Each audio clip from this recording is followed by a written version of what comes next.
বন্ধুরা, আসসালামু আলাইকুম। আপনারা যে ছেলেটাকে দেখতে পাইছেন, এই ছেলেটার বয়স হচ্ছে 16 বছর। মাত্র 16 বছরে এই ছেলেটা বিভিন্ন পশু পাখির ডাক দিয়ে দেখা যাচ্ছে শুনতে পারবে বা হুবহু নকল করতে পারবে। এই প্রতিভা এই ছেলেটার আছে। ছেলেটার বাড়ি হচ্ছে ভোলাহাটে। আর এই ছেলেটার প্রতিভা গালা আপনারা আজকে দেখাবো।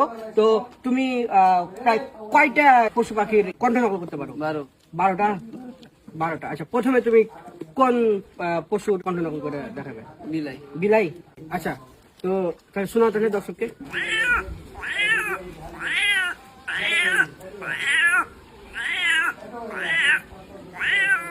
বন্ধুরা দেখতে পাচ্ছেন, মানে প্রায় খুব সুন্দর আর দেখা যাচ্ছে একবারে হুবহু কপি করতে পারছে।